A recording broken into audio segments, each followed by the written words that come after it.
Order! Order! You are an incorrigible delinquent at times. Behave yourself, man!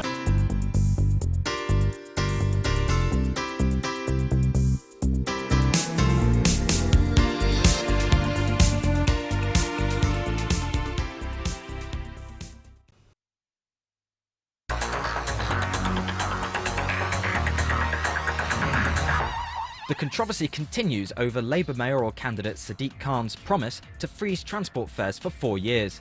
He says it will cost just £452 million, a claim that had been publicly contradicted by Transport for London, who circulated a figure of £1.9 billion.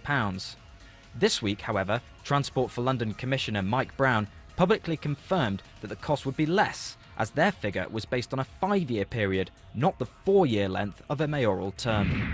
Staying with transport, and the transport union, the RMT, this week suspended 2 tube strikes over the safety of maintenance staff and shift changes to track patrol workers. However, there remain 6 further 24-hour strikes planned over the coming months. Drivers using Tower Bridge will be encouraged to stop idling and switch their engines off when the bridge is opening to help lower emissions and boost air quality. The scheme is jointly funded by Southwark, Tower Hamlets and the Mayor of London.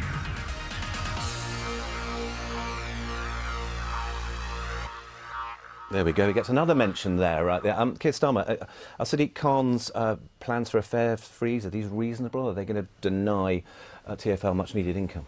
They are reasonable. I think most Londoners would say that their fares have gone up too much and too often, and it's becoming a significant part of their take-home pay to get around the city. So he's absolutely right to call for a freeze. Obviously there's an argument about the numbers, but he's right in principle to ask for a freeze. And I think what you had yesterday from Mike Brown from TfL was a very clear confirmation that over the business plan, it is a 1.9. How can you say that, though? You know, you made the decision over the last 3 years, didn't you? You made the decision not to raise fares. So by not raising fares, you have, well, you froze them, didn't you? So you didn't raise them 1% above inflation, which is what TfL wanted. So you yourself have denied them income, and you're accusing him of doing it. On the contrary, we've had a very steady fares system under this mayoralty. What we haven't done is gone in promising cuts and then lurching around as the previous mayor did. But you have done that. No, we haven't. If you haven't given TfL 1% above inflation, which they thought they were going to get for 3 years, you've denied them that money as well, haven't you? The figures are very, very clear.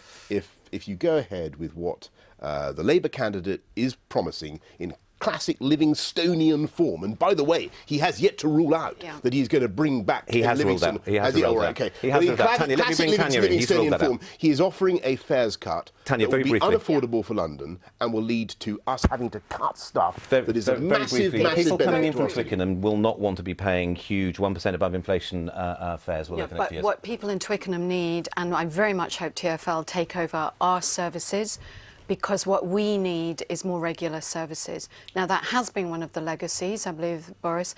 We need that in our areas, Zone 6, 5 and 4. And that's by the way, the priority. Can I make a very elementary point? They're much more likely to get that, if I may say so, with a Conservative mayor working with the government in a cooperative way to deliver better train services for our Come in, Keir Starmer. Try and encapsulate if you can. How do you think he's done as a mayor?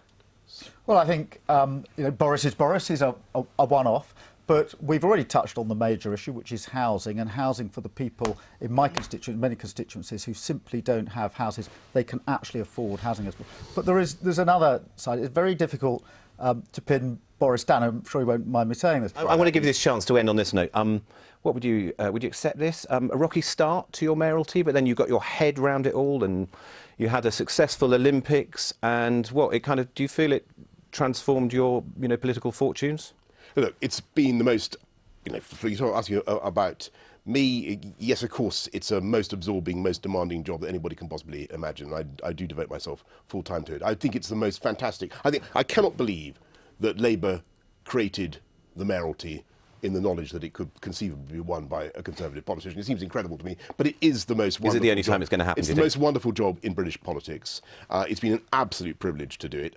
If you ask me other things that I think we could have got right, done better at the beginning, of course there are. But I think overall, I've had a fantastic team at City Hall, some amazingly gifted people who've helped me do it. And I think, broadly speaking, the results have been pretty good so far. Well, on that note, thank you very much indeed. Presumably the next time we see you, it may be just as a humble member for a West London constituency, or you could be doing something else, you never know. Very proud to represent Uxbridge and South Ryde. Brilliant. To you both as well. Thanks very much indeed. Thank you.